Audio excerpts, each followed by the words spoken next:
Hello, welcome to the world of Untapped Libraries, where we tenderly hand feed you morsels of Magic the Gathering nourishment. I might be Neale. And I might be baby eagle Vinny, who eats the little nourishment.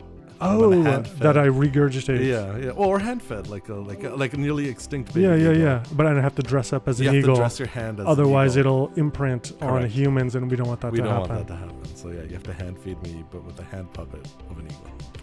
Excellent. Okay, well, now that our audience has that mental picture in their head, how's your Magic life been? It's been good. I'm just always perennially sorting cards, but also I'm trying to work on something that you just helped me test right before recording today.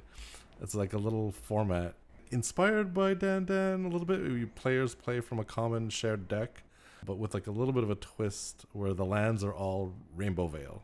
So yeah, for people who don't know Rainbow Vale, it's a land that comes in untapped, taps for any color of mana, but then at the end of turn, your opponent gets it. Yes. Which made for a really wild swinging turns where we played a test game of it, and I play land, tap it, then it goes to Vinny, he untaps it, now he has 3 lands, and then if he taps them all, then they go to me, and you play a land, and now you have 4 lands, now I have 4. and I have 0 lands. Yeah, and it's really interesting. I had a good time. Yeah, and it's meant to be played with like multiplayer, 3 or 4 people, and so at the end of turn, you're deciding who is getting these lands. Yeah, and so just 2-player, we're just like it was really in the early stages, and I'm happy to like kind of talk about the journey of this format as I figure out what works and what doesn't work, and when it's ready for public consumption, I'd love to share it. And we've done like 15 minutes of playtesting. So far, so good. Yeah, it was fun. It's a good starting point. The game went back and forth. It was an interesting, I'd never thought about instance. Yeah, playing things on other turns. Wait, it's a little confusing. So yeah, if you play in your opponent's turn, they get them, but they don't get to untap them right away, which makes for a little flow of resources. And so it's not like I have 0 and you have all of them, and then you tap all of yours, and then I have all of them, and you have 0. There's like a bit of back and forth with the instance, and there's some activated abilities in there. Anyways, I'm gonna mess around with it. There's some interesting cards that work with it. Like there's a card in the deck where like you have creatures with power and toughness equal to the number of lands you control. Oh. And so you can really mess around with things. And so things like that are really interesting to me. We'll see how this evolves. Yeah, and the thing that I'm really curious about is oftentimes you would get into situations where you had 0 lands. Yes. Then you're like, oh crap, if the other person doesn't do anything, I'm just stuck here. So but very rarely have you tapped out and then ended up behind on board. You're not going to tap out, give your opponent all your land, and end up behind on board, because that's just a bad mistake. Yeah, but it's interesting. I could still see it happening, like one piece of removal, or no, because then you have to tap mana for removal. So I'm sure there's some cards that are broken in it and some cards that work with it better than others, and I'm kind of excited to figure this out. And I'm sharing it. Normally, I wouldn't share something in development, but I think it's fun to see how ideas evolve. Yeah, I think we just have to play it a whole bunch and see what happens. Exactly. Anyways, great. There you go. How about you, Neale? How's your Magic journey? My Magic journey, I think this is a topic I don't want to bring up, but I feel a little out of it. I feel like we've had so many Universes Beyond sets in a row. I realize I'm a little checked out because I just feel like things are not for me. Right. Well, what about Secrets of Strixhaven? We just had that. Strixhaven was great. Yeah. Lorwyn was great, but I feel like the cadence of Universes Beyond has left me kind of checked out for too long. So yeah, I think there's a whole other topic. I don't necessarily want to get into it. I did get my first altar from another artist, so I supported Trans Lifeline and won a prize, which was supposed to be a booster box of Tarkir Dragonstorm, but the guy who was going to send it was like, well, you got to send me like $70 shipping. Right. I don't really like boosters anyways, so I was just like, well, you're an altarist, why don't you paint a card for me? Which was like, I saw as kind of a win-win, much cheaper for him. He did an altar of my cat, Jeff, and I got it in the mail, and it's pretty great. So shout out to Oz, who did the cute little cat. Shout out Oz. All right. Great. Well, I mean, I think it's time to bring in... Oh, no, it's not time to bring in our guests. We still have our little bit. Yeah, so let's do our Untapped Gems. Maybe we can speed run it a little bit. So let's do our Untapped Gems section where we highlight cards that maybe don't see a lot of love and maybe should. Mm-hmm. Why don't you lead us off, Neil? All right, my Untapped Gem for the episode is Mischievous Mystic. Mischievous Mystic. Yeah, it's a recent card from Foundations. It's a gray and a blue for a 2/1 human wizard with flying. And it has, whenever you draw your second card each turn, create a 1/1 fairy with flying. It's a bit of a young pyromancer, but kind of a little better because it's flying and the little tokens are flying too. It's flying and the tokens are flying. And if you're in a blue deck, you're probably drawing cards. So you're probably hitting your second. It's 27 cents. And then there actually was another version, which was just spoiled for Marvel, which is called Daughter of the Deep, which is almost the same thing, except it makes a merfolk, which don't have flying, but you can play a blue, tap it, target merfolk can't be blocked this turn. Wow, that's pretty good. Almost the same thing, but with the little unblockable clause. Right. Yeah. What's your Untapped Gem? My Untapped Gem is Corpse Explosion. Oh, yeah. Corpse Explosion is a card I've toyed with, I've tinkered with.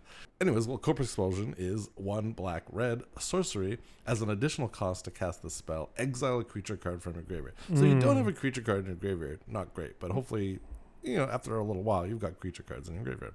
Corpse Explosion deals damage equal to the exiled card's power to each creature and planeswalker. So it's a board wipe. So it's a board wipe, but it's interesting in that you can kind of tune it depending on what's in your graveyard. You can pick the creature card with the specific power to just hit the right spot that you want it to, if you want. And so it's quite an interesting board wipe. And for 3, you can do quite a bit of damage. You can do 1, 2, 3, all up to whatever creature you have in your graveyard. Okay, I was gonna say, is it vulnerable to Scavenging Ooze or? No, but because it's part of the cost, so it doesn't matter. Interfere with it. Okay, that's really cool. Yeah, so a 3-cost little board wipe like that you can tune. I'm into it. Great, and you're in black and red, so you've got stuff to do damage, and you've got stuff in the bin. All right, that's great. Let's move on to our guest. If you're lying down as you're listening, you're in the perfect position for this episode. We have a deck that's as horizontal as possible. And to show it to us, we have Jack, a.k.a. Modular Cocoon. Come on down, Jack. Hi, it's great to be here. Hi, both.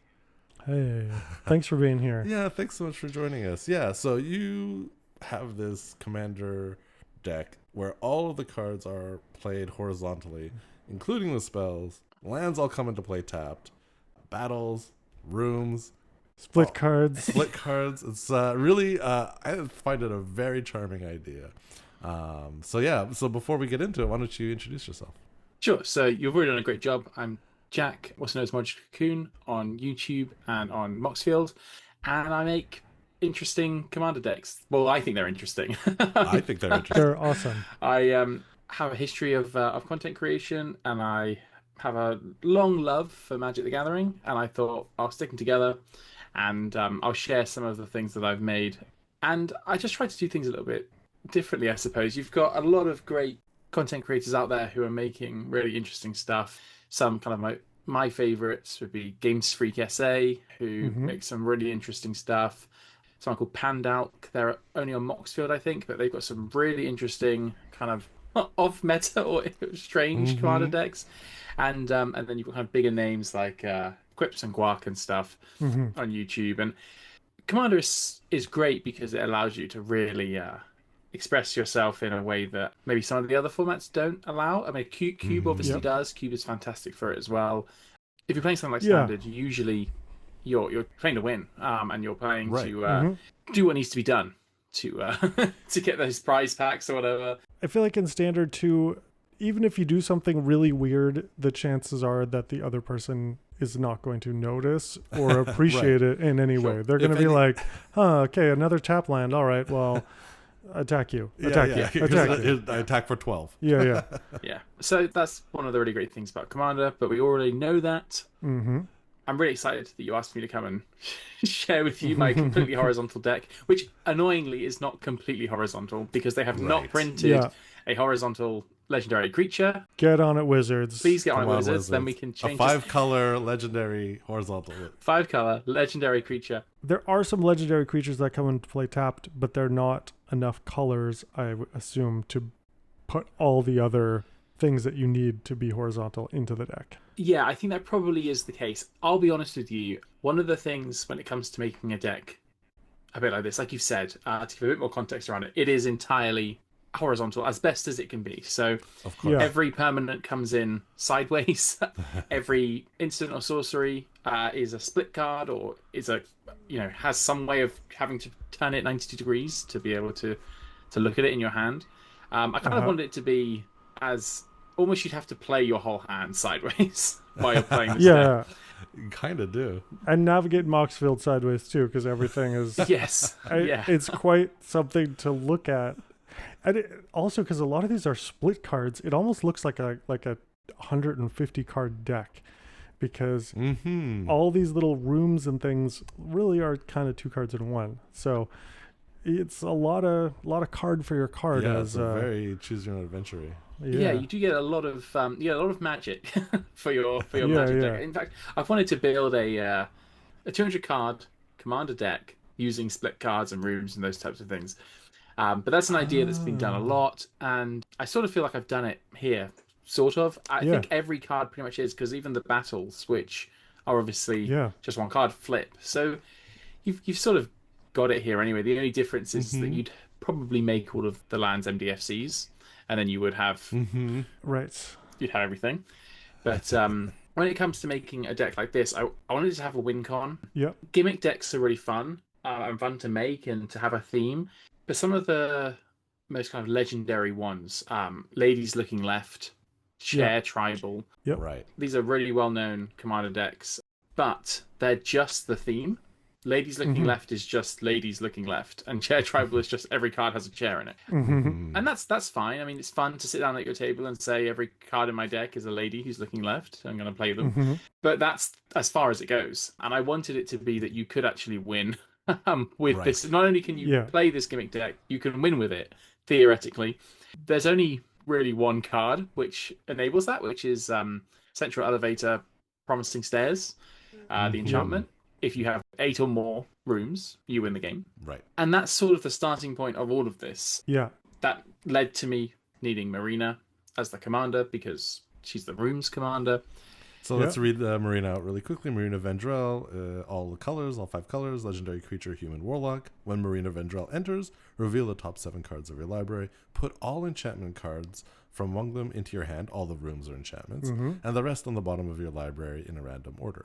And then tap, lock, or unlock a door of target room you control. So each of these enchantments have 2 rooms, and so you can lock it, unlock it, and every time you unlock a door of a room, you get the room's ability, and you can only activate it as a sorcery. And it's 3/5. Not too bad. Yeah, so she worked well for allowing you to win the game. Right. All the rooms that were suitable had to go in because they're sideways. Yep. That sort of then built a core of the deck. So you have 28 rooms, Yeah. which again are all kind of like 2 cards. So it's 50 something different cards. It's actually, I didn't really take this into account, but like it's hard to find anything in this deck. Like I read along in the Moxfield and you mentioned something, my head's turned sideways and everything has 2 names.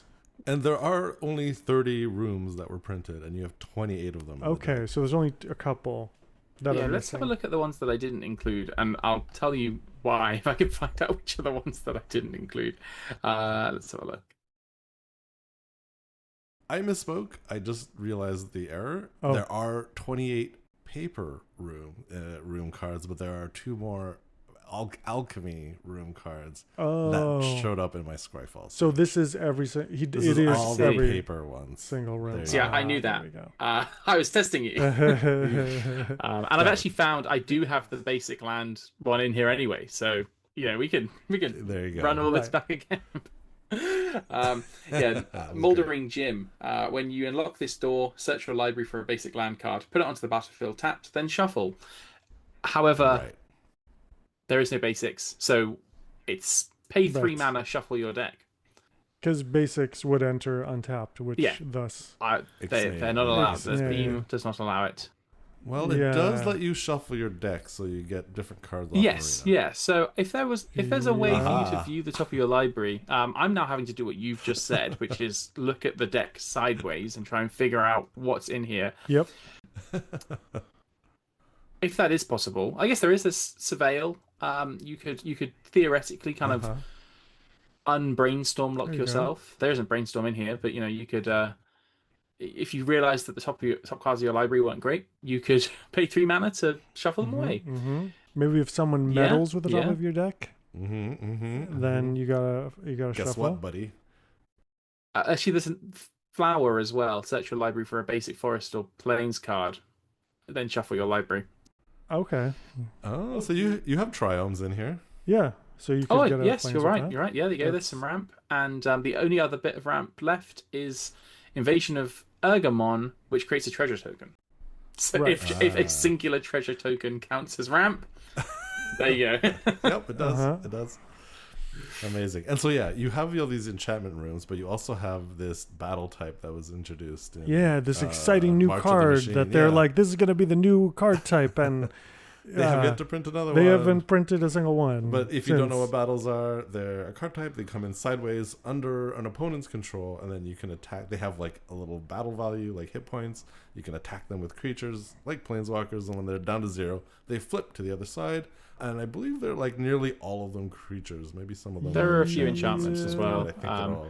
Planeswalkers, artifacts. There's a few things. Yeah, there's a few things. Okay, my question with the battles, like you need creatures to attack with. It's basically Marina and a couple whatever tokens runes and the spells. There's a few of the spells make like a 3/3. Battery makes a 3/3 elephant token. Oh yeah. So okay, there's 18 cards that create creatures in the deck.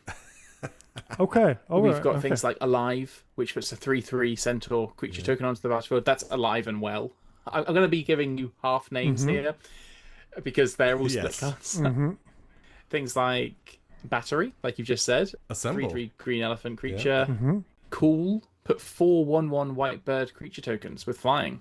I mean, it costs 6 mana to do that. But,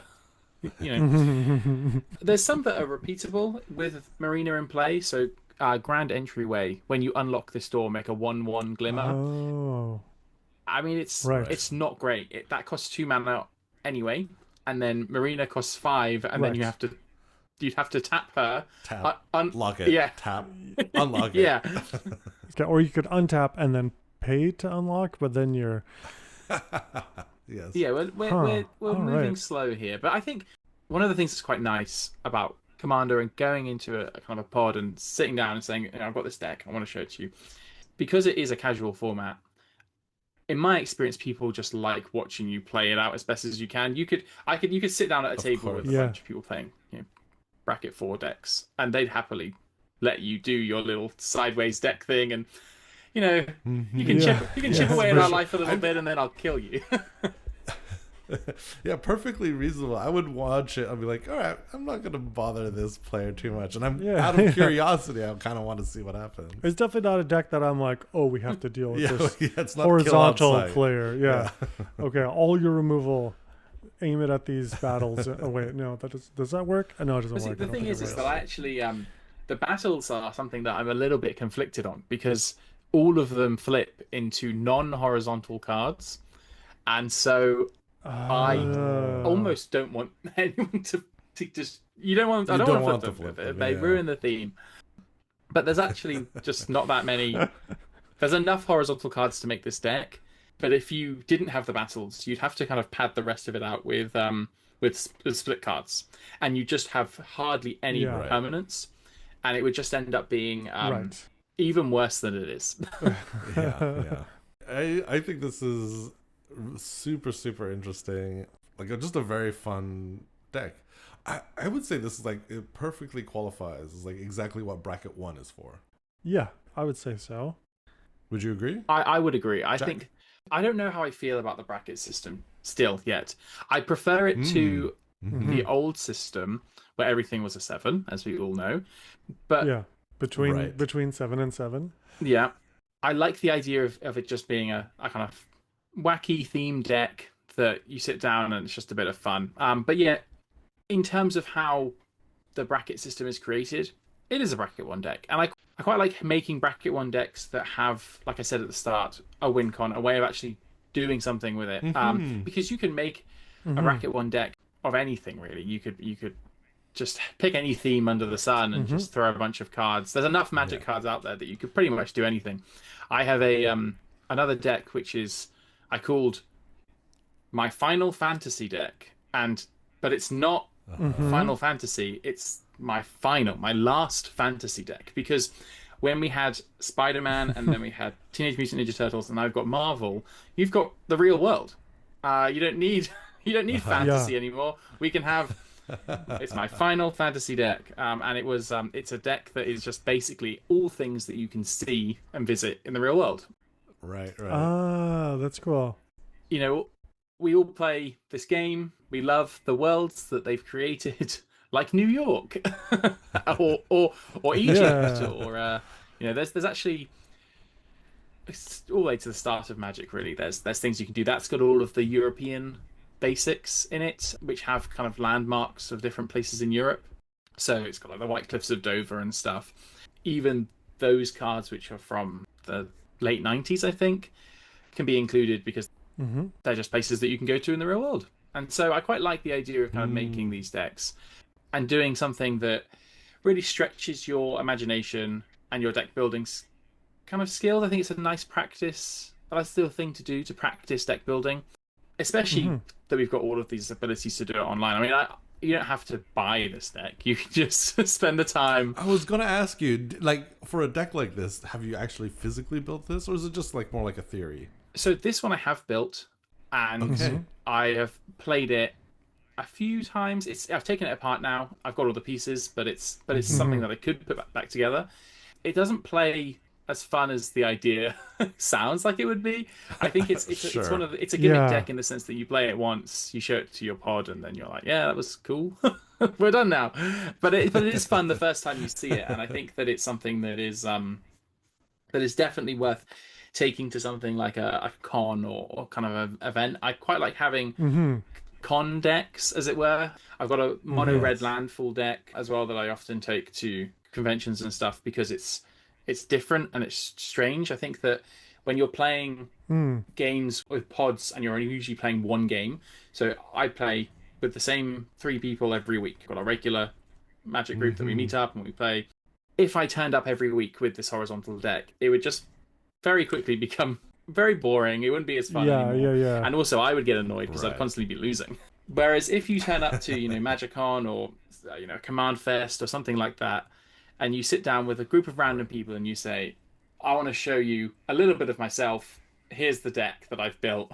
We're going to play a single game and then I'm going to go look at some trades. I'm going to go get some signatures or whatever.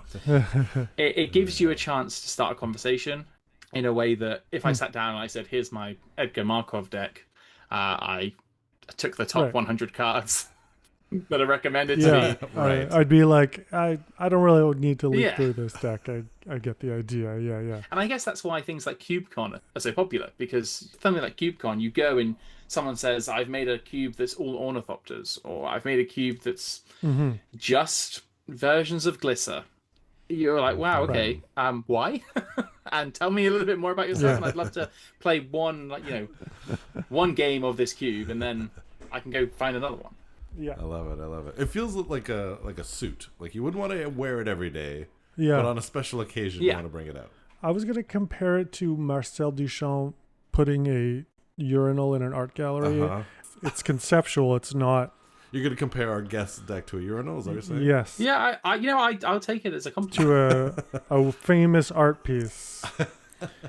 My problem with like bracket one decks is like I love the idea, I love the process of building it, but I feel like it can lead to games that take 4 hours because you're building, every land you play is coming in tapped. And, like I love this deck. It's great. It's funny. And I was like writing down questions, and the first question I put down was like, why? And then I was like, lots of excellent. And then I was like, no, it's because it's awesome. It is, yeah. I don't need to answer why. Maybe there is a reason why. I mean, the why is it's interesting. Yeah, I mean that's hits the nail on the head. It was interesting to do. It was almost a is it possible? Right. Yeah. Yeah, can and I do this? I can apparently. Should you? Well, when you should Should use you? a different question. We're not going to touch. No, yes, But I think you should too. Yeah, you're right. Okay, we will touch it, and the answer is yes. You should do it because Yes. it's interesting. It's awesome. But I guess you said the genesis was this room deck and then marina, and then you're like, oh, everything's coming into play sideways. Was there at some point in the genesis of this, you're like, oh, what am I gonna do? I don't have enough rooms to make 100 cards, and then you're like, wait, oh yeah, battles, those come in. What were some of like the roadblocks? I think what happened was it was more that I knew that rooms came in sideways, and I thought, Right. hey, I wonder if every card could be sideways. I knew that split cards existed. I knew that battles Right. obviously had. I say recently, it's like 3 years or something now. But That does, Yeah, yes, it feels goes quick. Feels recent. Yeah. I knew that they came in sideways as well, and I just thought, could it work? And so I put something together, and I was fortunate that the rooms came with a win condition in Promising Stairs. I Yeah. think that you've obviously mentioned does it lead to grindy games that are slow and go on and on and on. I think if you played in a pod of all bracket one decks, that would probably be my personal hell. I think that Yeah. the genesis of making bracket one decks for me started with a deck that I built that was intended to create the most confusing board state possible. It contains every single card that I could find that is just a mess of a card. A lot of old stuff, Yeah. but Right. a lot of things that just make the board state almost impossible to track. So we've got things like Time Sifter. At the beginning of each player's upkeep, you remove the top card of your library. The player who removed the card with the highest converted mana Right. cost takes an extra turn. You've got the Celestus, which adds night and day. Oh my gosh. You've got Oh no. Perplexing Chimera. You've got Yep. Urza's Engine for banding. It was just everything that was as confusing as possible. Now, this one did have to be proxied because I'm looking at it now and it costs 2.6k because it's got things like Yeah. Chains of Yeah. Chains of it's got Raging Mephistopheles. River. Yeah, gotta have that. It is also Oh. a Rule 0 deck because it has Shahrazad in it. Which Right. Oh no. Wow. Oh my which gosh. was hilarious to do because you're playing with this incredibly confusing board state, and then if you manage to play Shahrazad, well, then you're going into a sub game, and it's all confusing again, and you've got 2 layers of confusing things happening. And once the sub game is complete, you return to a board state, and you're like, The main wait, game. Oh my I gosh. feel like I've just been through the most confusing thing ever, and now Yeah. all the cards that weren't here are back. It really is the inception of Magic cards. Yeah. I like the idea of applying it to other games. It's like we're playing basketball. We're gonna stop and play another game of basketball. To decide who starts And next. then the winner of that game gets like 5 points in the real game. Like it's Yeah. absurd, but it's awesome. It's pretty great. Have you ever heard of Judge Tower? I have heard of Judge Tower. I've not had a chance to Yeah. play Judge Tower. I would love to. I think that it seems so fun. I think I would probably want to make my own Judge Tower as well. Yeah. Mm. So for those who don't know, Judge Tower is basically, it's a bit like Dan in that you play with a shared deck. To me, it actually sounds like incredibly unfun. Like I love that people want to play it. But so what you do is, I believe you play with your hand open and you go in a circle and you basically have to do the first action that you can do. So for example, if there's something in a graveyard that says like, pay 1 mana and exile this, do a thing. You have to do it at the first instant that you can. Okay. If you don't and someone catches you, you lose and you're out of that round. And it's basically, you don't have mana. I think you can just pay things. There's no life. It's just action after action after action of trying to keep track of all the different possible things that you could do. So wow. you might like go past your upkeep and then someone will be like, oh, you could have paid 1 white mana to boost that creature 1/1/1 at the start of your upkeep. You didn't. So you'd be out. Right. And if they call you on something, I think that they're not incorrectly, I believe they're out. Okay. Anyways, we're on a little sidetrack from a sidetrack. It's one of the Shahrazad of Magic format. Yeah, Exactly. that's This kind of theme makes me wonder if there are other kind of like physical themes that could be like what other weird card, like chaos orb, chaos like cards that you rip up, anti cards, like what else is there in the Magic world that you could mess with? So I've already And mentioned MDFCs, right? So there's Yeah. already decks that are every card has two sides to it it. has two sides, Right. yes. So again, battles coming into play, transforming legends, lands. Mm-hmm. I Yeah. like the idea of a dexterity based one though, as you just mentioned, with things like Chaos Orb. I wonder if Oh. there Falling are Star. enough dexterity based cards because they don't make them anymore. They don't make them anymore. You could just put 20 copies of Chaos Orb and 20 copies of Falling Star. yeah. Just be I like think- rule 0, guys. I think one thing you could do is have a deck that is made up of cards that require you to have additional bits and bobs. So things like Mhm. Goblin Game, where you have to go and get a piece of Right. paper and write down a number, or that's the only one that's coming to my mind right now. But Yeah. I know there's plenty of cards that say something like, write down a number or choose a number Mhm. and things. And you could almost have, this is my commander deck, here is your notepad, you will need it. Yeah. We are going to be... Yeah, like Volo. Every single card has a tchotchke associated Yeah, to yeah, it. So yeah. this one has a coin I flip. This one has a Dice, D6. This one yeah. has a D10. This one has a D20. This one I have to note stuff, so I have a notepad. Yeah. I feel like you could probably get I think you probably do quite pretty a well with bit. that. Yeah, every card has to have an associated different mhm. item that goes with it. That's quite fun. I think I'll take that one and I'll have a think about it. I think Yeah, that's yeah, quite a fun yeah. idea. Here's my commander deck and here's my little bag that I have to carry around. Yeah, It's my got little- my stuff in it. It's like jingly little box or bag you shake. Where's my suitcase? I was trying to make a deck. I mean, I still am in the early phases. Our friend who is like a little into Magic, Right. but not really into Magic, he wanted a deck where he could do something that would affect the game, and then he would die or scoop or leave the game in some way, but he wanted the effect to stay. And it is a really hard. is a hard I found a challenge. few things. There's a card called Aeon Engine, I think, which reverses the turn order, which is just very weird. Uh-huh. That would stay. Yeah. And then exchanging creatures between Control. other Control, players, yeah. so long as they're not between you and. I'm trying to figure out like how do you Yeah, affect well, the game how many cards without are you there? being there. How many cards are there that if you die, the effects still remain? I think Obsidian Fireheart would be one, right? The land continues to burn. Have you seen that one before? No, what is it called? Not. This is an amazing card.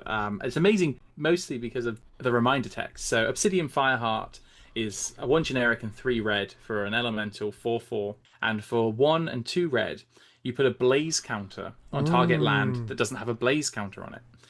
And as long as that land has a blaze counter on it, it gains the text. At the beginning of your upkeep, this land deals 1 damage to you. Oh, So that makes sense. But then Yes. the reminder text is the land continues to burn after Obsidian Fireheart has left the battlefield. Amazing. Okay, so Well, this is great. So I think one of the things that's so great for this, and it helped a lot with the horizontal deck and helps with generally everything that I try to do with it's a bit weird like this, Yeah. is the Scryfall Tagger. Yeah, the O tag. Yeah, the Yeah. O tag is so good. Looking at that Obsidian Fireheart, it actually has an O tag for functional reminder counter for arbitrarily long effects that attract with a counter, such that Oh. removing the counter also changes the tracked effect.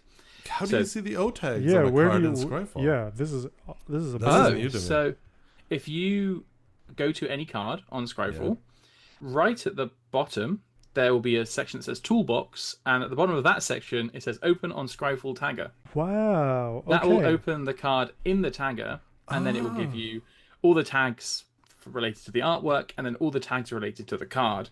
Amazing. You can view anything that is similar to that. So So there's a functional Reminder counter. Arbitrary long effects tracked with a counter, such that removing the counter functionally changes the tracked effect. Amazing. See also non-functional reminder counter.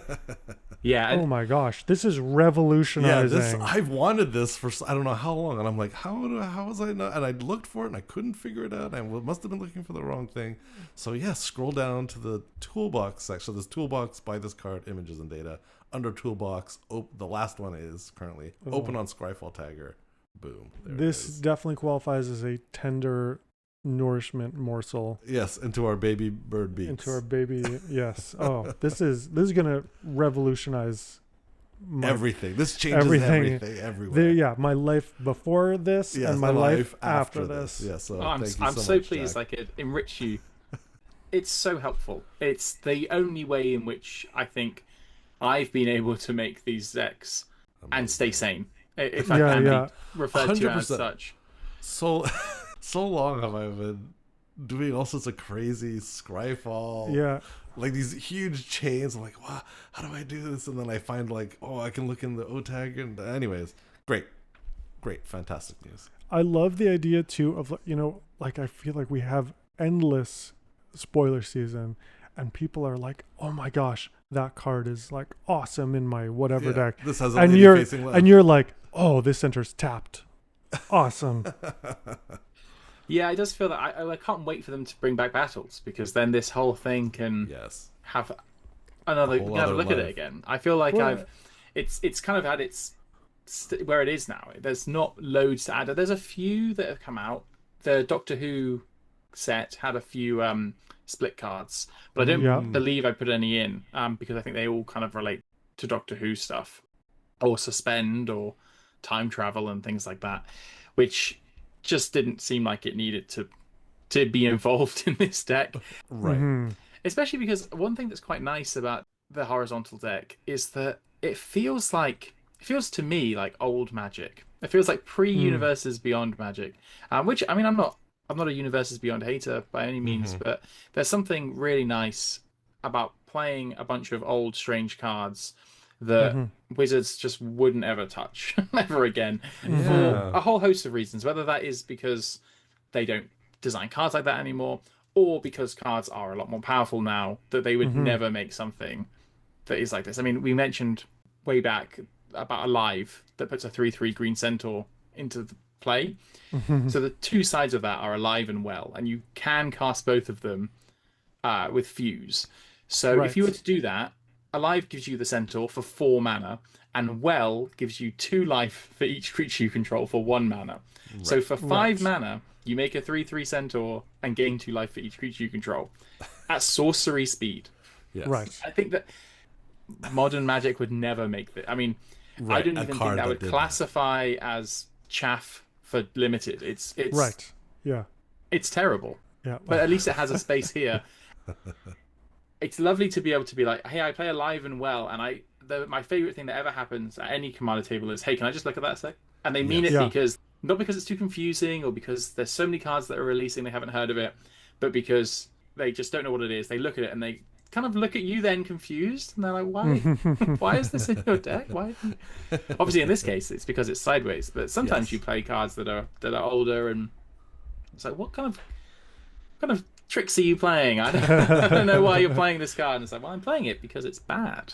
I love finding homes for quote-unquote bad cards, because I feel like there's a space for most things. Yeah, definitely. And I think that when you start looking at stranger themes, you find them. I mean, I mentioned before about this mono-red landfall deck I have. While kind of Gruul landfall, red-green landfall is obviously, I would say, the go-to for it. Yeah, tons, yeah.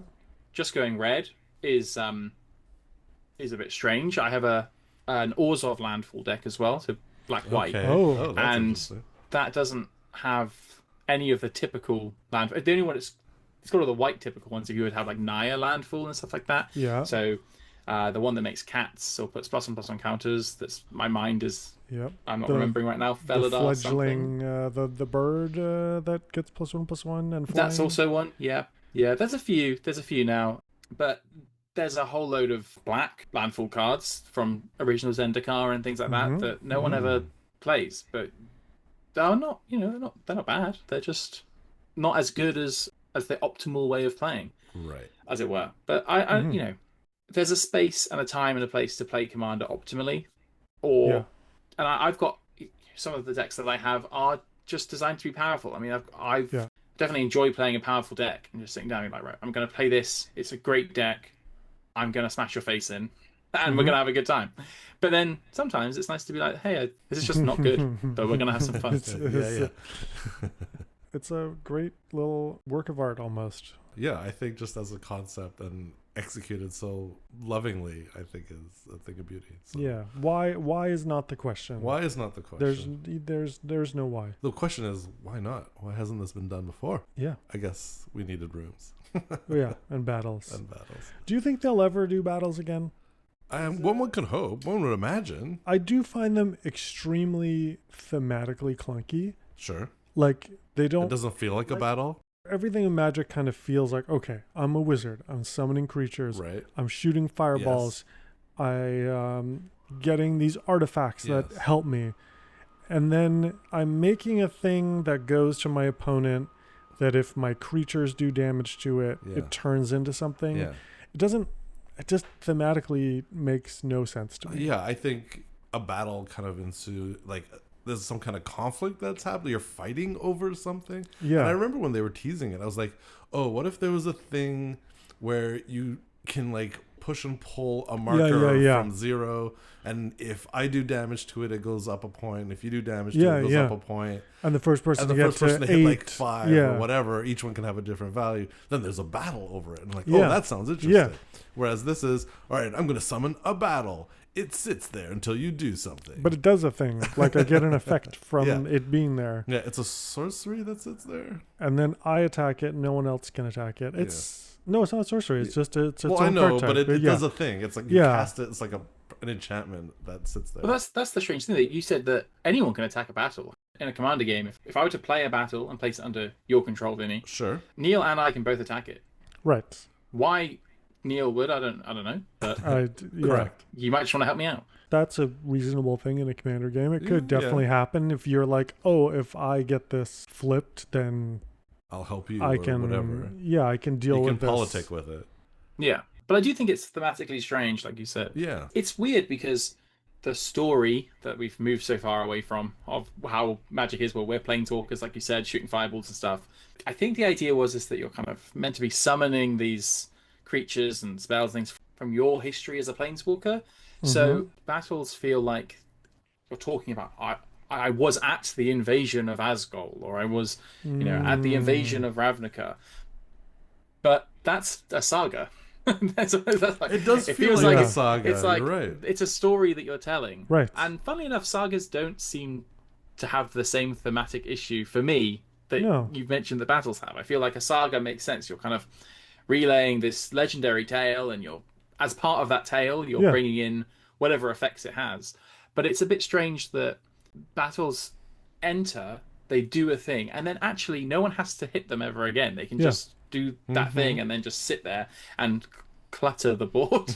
Yeah. The most stationary battle you've ever seen. Hmm. Yeah. There almost needs to be a battle that is the game that you're. They should have some kind of meta version that's like a battle that is a Magic fight. I feel like if they had a battle where the game stops and then you shuffle everything and then started another game Oh, of Magic to yeah. determine Oh, whether that's so you won good. the battle. Oh, well, that would make sense. You're like replaying replaying the battle. like the invasion And of. then when it's done, you return to your original game and see if you get an advantage or not. Wow. That's a fantastic idea. They should print that card. Yeah, I think it'd be probably a white card or Yeah, something. maybe. Yeah.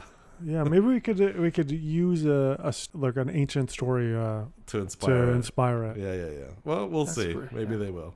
Maybe Come on, Wizards. let's Get do on it. it. Make us a 5-color, comes into play tapped, does nothing else commander that everyone wants, Yes. so they can build their If sideways. you could make it so the commander does the effect that causes you to have that mini game, that's even better. Oh, like Shahrazad on a On a creature. commander, yeah. That's Yeah. You got to pay 2 more every time you do it, though.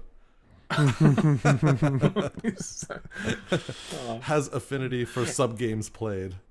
Oh, Especially because if you do rule 0 Shahrazad into a commander game, someone casts their commander in the game, Yeah. and then you play Shahrazad, they don't get their commander Correct. in the sub game. So you have to go into the sub game without a commander, which is pretty funny when you manage to pull it off, and then their whole deck is based around their commander. It just means that, well, I'm sorry, you're gonna have to sit there for however long it takes us to play this second game. But I was surprised that battles, going back to that, did not appear or have not appeared in Marvel superheroes. I feel like of all Yeah. places to come, why was there not a Battle of New York? Yeah. I feel that's the name of the thing. The other thing is all the battles we've gotten have the subtype siege. Right. Yeah. So we don't know what There could be another other battle types. would do. Yeah. Maybe you play it and you want other people to attack it, or I don't know. I don't know. It's mystifying. I also was surprised they didn't have any battles in the Lord of the Rings set, the original one, because there are literal a bunch of battles. Yeah. True. Well, maybe in The Hobbit, Mm-hmm. though there are fewer. This has been great. One of the things I'm going to keep repeating through this podcast, because I really believe it strongly, is that there are so many ways to enjoy Magic, and this is game that has rules and a goal and a set thing is also a toy, and that you can play with it in so many different ways. Doesn't have any kind of real end game. Like, you want to take all these cards and make a sideways deck? Great, go for it. Yeah. You want to take a card and you make 100 copies of it and make a cube with it? Great, go for it. And so you can make of this sandbox what you will, and this is yet another example of a really fun way to interact with the game of Magic. Yeah. And I love it. It's really easy to have the game presented to you, and it's like your opponent starts at 40 life, Right. and you have to get them to 0. Right. And it's really easy to just focus on that and be like, that's what I'm trying to do. Right. That's the game of Magic. But you don't have to do that. No. You can You do can whatever you want. Yeah. And I think it's a testament to the power and imagination of all the players involved in the community to find so many interesting and fun ways to make this happen. Yeah. Is there anything you wanted to add about this deck or Magic in general, Jack, that we haven't had a chance to talk about? The only other thing is that anyone who goes and sees this will see that the name of the deck is Vendrell's Card Realignment Therapy Center. Yes. That's right. VCRTC. Obviously, as I'm talking about it so much, I had to shorten it. Whenever I make one of my YouTube videos, I like to have a little skit at the start. Yes. Coming up with those little skits is almost harder sometimes than coming up with the deck itself. And when I thought about if every card's coming in sideways, what would that be like? What's the theme there? And I kind of leaned into this fact of needing to relax and lie down. And so that's why the name of the deck is the Card Realignment Therapy Center, because your cards have been working far too hard. They need to be sideways, just lie down, relax. It's a very relaxed deck. It's true. Yeah. I have a feeling that I'm going to rename it for the podcast to the all horizontal deck, just for clarity's sake, because we won't have the benefit of your wonderful sketch to go before. Of course, and I think that the all horizontal deck is the perfect name for it. It is an all horizontal deck. Almost. I think that I just wanted to make that clear for anyone who does go and seek it out, and they're like, "Why is it not called horizontal Yes. deck?" If you go to Well, that's Modular why. Cocoon's Moxfield Phase, it does have a very different name. I strongly recommend, if you haven't had a chance yet to discover Modular Cocoon on YouTube, please do. The videos are super entertaining. I have one final question. Yeah, go for it, Neil. Okay, so I love all the concepts for your deck. All the decks you have on YouTube have great ideas. You have a polycule deck where everything has partner. Have you ever come up with a idea for a deck that you couldn't pull off? Yes, plenty. And some of them are so frustrating because you're just missing a few things. Wizards just need to print a few more things and it will work. So some examples would be, I really want to make a red-blue Aristocrats deck. Oh, yeah. Uh-huh. The idea that I have at the moment is to use Baral and Kari Zev, who are from March of the Machine, I believe. Yeah. That's one of the kind of ones where they put two characters together. Now, the reason I wanted it to be these two is because when you cast your first instant or sorcery spell, you may cast a spell with less mana value. If you don't do that, you make a Ragavan token. Right. And then You're not sacrificing that monkey, are you? Don't tell me you're I sacrificing would be, yeah. a cute little monkey. So the monkey doesn't disappear. It doesn't sacrifice itself, but it is legendary. So if you do that again, legend rule means that the first monkey would go. And in theory, if you do that enough times, you could have some sort of payoff. But they just don't exist really in those colors. The other one is I would really love to have a deck that is, I call it the Any Commander deck. Mm-hmm. A lot of creators have already made decks that are every single card in this commander deck could be your commander. Mm-hmm. Okay. But the idea of this was that you could go and pick any legendary card Mm-hmm. and it would work with this commander deck. So the whole commander deck is colorless, Mm-hmm. but then you can choose any commander. Ah. The way that I did it, I looked at every single archetype that Mm-hmm. exists within Commander. Including horizontal and partners. obviously. I looked, I think it was maybe the top 100 archetypes, which are things like +1/+1 counters, Right. Wow. aristocrats, combo, life gain, tokens. These are all kind of really classic, just standard archetypes. I wanted to have it so that at least one card in the deck matches an archetype. So if you were to choose any commander, at least you'd get one card in the 99 Whoa. that matches the theme. That's so ambitious. Yeah, it broke my brain a little. I couldn't quite get there. It's hard because there's not enough Right. colorless cards, really. Yeah. I'm sure it can be done with maybe a bit more thought, but it's just getting it there That's is pretty really, challenging. really 100 hard. is a lot.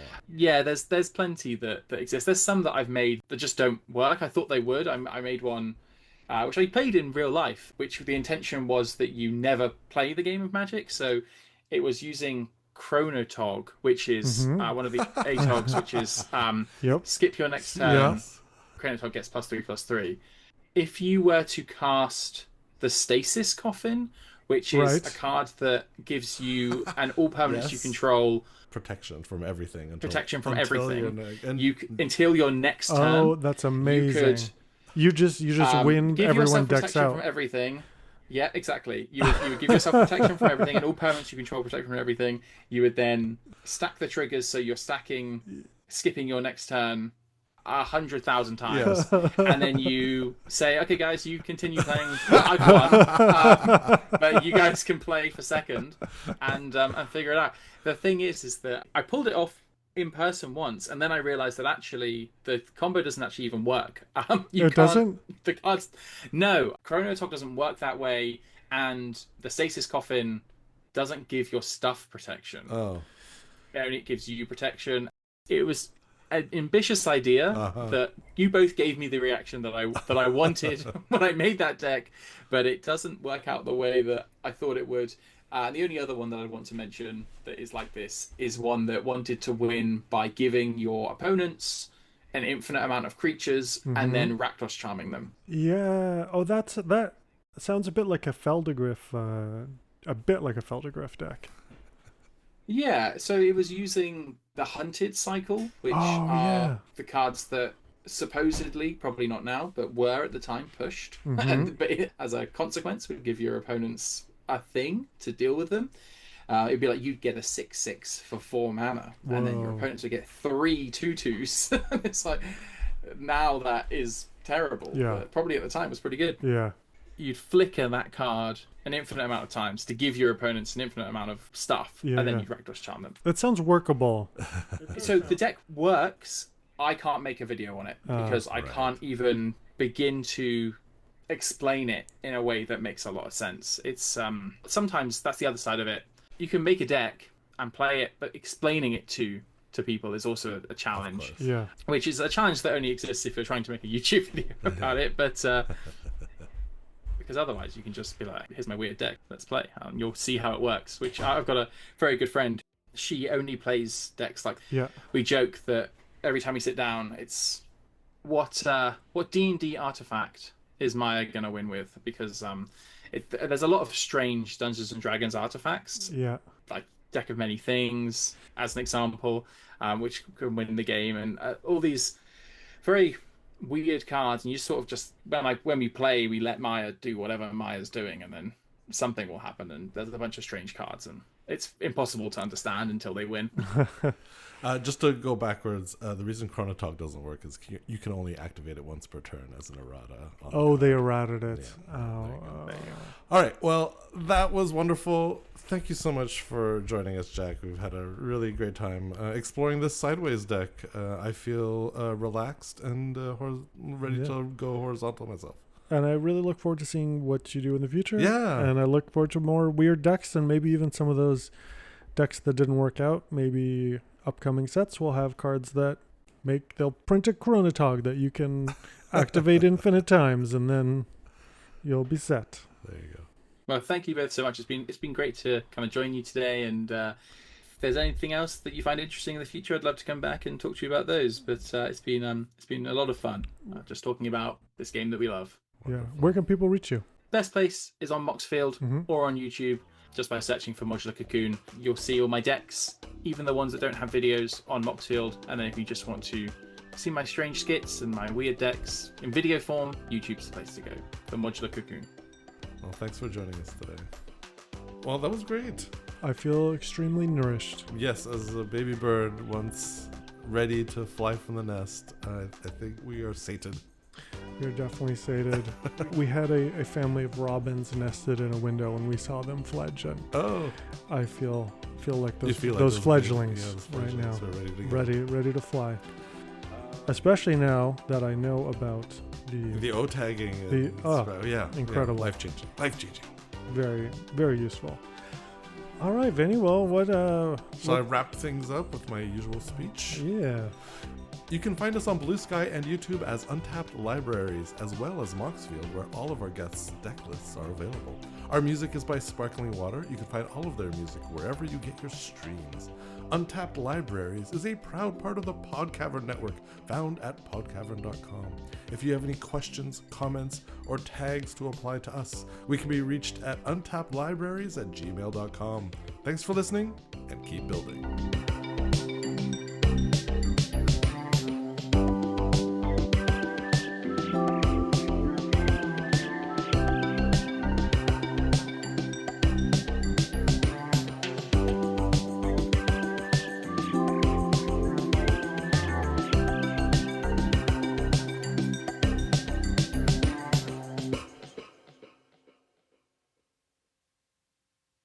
Have you ever seen those lists on the internet that's like top 5 sandwich toppings, top 5 movies of the year, top 5 celebrities who have a very punchable face?